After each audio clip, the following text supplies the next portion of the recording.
जैसे बहुजाति, बहुभाषी, बहुधार्मिक और बहुसांस्कृतिक राष्ट्र में राष्ट्र निर्माण केवल एक प्रशासनिक कार्य नहीं, बल्कि एक सतत सामाजिक, राजनीतिक और आर्थिक प्रक्रिया है।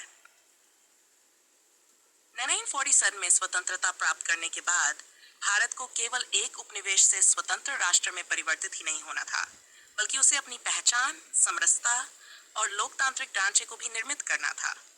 इस प्रक्रिया में कई बाधाएं थीं। विभाजन की विभीषिका, शरणार्थी संकट, राजनैतिक अस्थिरता, भाषाई और सांप्रदायिक तनाव, आर्थिक विषमता और संस्थागत विकास की जरूरत। इस शोध में हम राष्ट्र निर्माण की प्रक्रिया, उसके प्रमुख आयामों, ऐतिहासिक घटनाओं और आज तक की चुनौतियों का विस्तार से विश्लेषण करेंगे। राष्ट्र निर्माण का अर्थ और महत्व। 1.1 राष्ट्र निर्माण की परिभाषा। राष्ट्र निर्माण एक ऐसी प्रक्रिया है जिसमें एक देश अपने नागरिकों के बीच राष्ट्रीय एकता, राजनीतिक स्थिरता, आर्थिक विकास और सामाजिक समरसता को बढ़ावा देता है। 1.2 भारत के लिए विशेष महत्व। 9 स्कॉर्चेस में आजादी के साथ ही देश को एक राष्ट्र बनाने की चुनौती थी। विभाजन के बाद सांप्रदायिक तनाव और जनसंख्या विस्थापन से राष्ट्र की नींव कमजोर हो रही थी। नए संविधान के माध्यम से सभी नागरिकों को समान अधिकार देना अनिवार्य था। विभाजन की त्रासदी और शरणार्थी संकट। 2.1 भारत पाक विभाजन। 10 लाख से अधिक लोग मारे गए। लगभग 5 करोड़ लोगों ने सीमा पार की। दिल्ली, पंजाब, बंगाल में सांप्रदायिक दंगे। 2 शरणार्थियों का पुनर्वास। पश्चिमी और पूर्वी पाकिस्तान से आए शरणार्थियों को बसाना एक बड़ी चुनौती थी। सरकार ने कैंप, अनुदान, भूमि पुनर्वितरण और पुनर्वास कॉलोनियां बनाई। देशी रियासतों का एकीकरण। फ्रांस सरदार पटेल की भूमिका। 565 देशी रियासतें थीं। ज्यादातर ने भारत में विलय कर लिया, परंतु हैदराबाद, जूनागढ़ और कश्मीर में जटिलताएं थीं। 3.2 प्रमुख घटनाएं। हैदराबाद, ऑपरेशन पोलो एंड शुजेट। जूनागढ़ का जनमत संग्रह।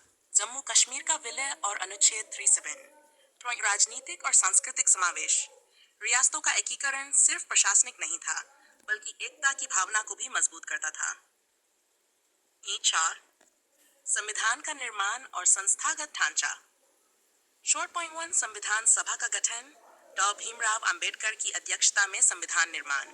लोकतंत्र, धर्मनिरपेक्षता, न्याय, स्वतंत्रता और समानता की भावना। 4.D संघीय ढांचे की स्थापना। केंद्र और राज्यों के बीच शक्तियों का विभाजन, एक मजबूत केंद्र की आवश्यकता। 4 लोकतांत्रिक संस्थाओं की नींव।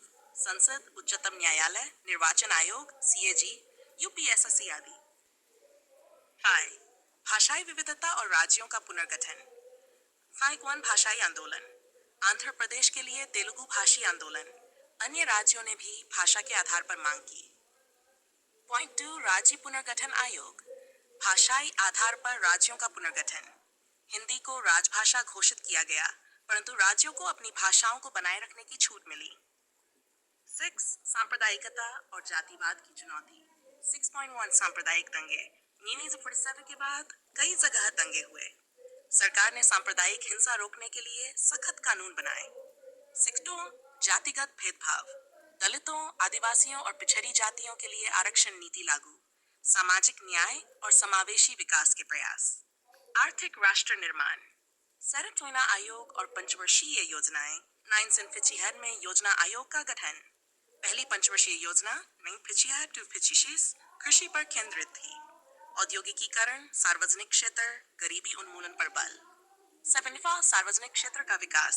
इस्पात संयंत्र, बिजली परियोजनाएं, डैम, परिवहन ढांचा। एकता और विविधता।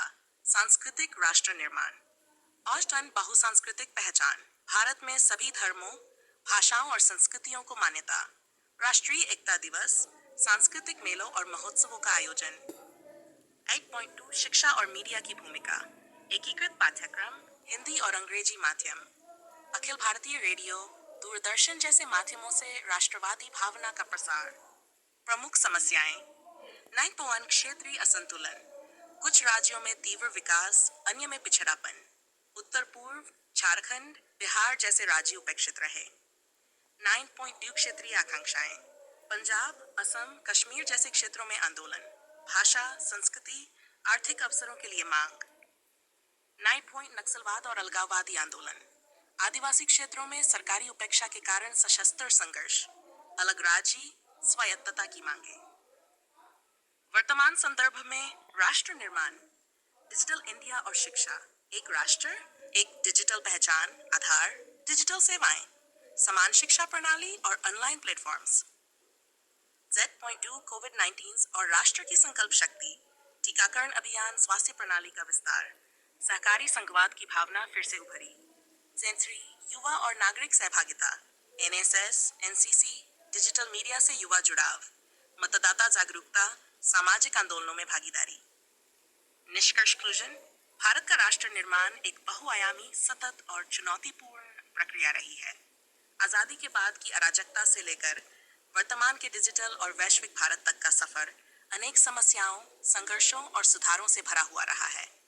संविधान, लोकतंत्र, बहुलवाद, समानता और समावेशन, ये भारत के राष्ट्र निर्माण के स्तंभ हैं। आने वाले समय में भी इन मूल्यों को बनाए रखते हुए क्षेत्रीय संतुलन, सांप्रदायिकता, शिक्षा असमानता और पर्यावरणीय चुनौतियों से निपटना अनिवार्य है। एक मजबूत, समावेशी और समान भारत ही सच्चे अर्थों में राष्ट्र निर्माण की भावना को साकार कर सकता है।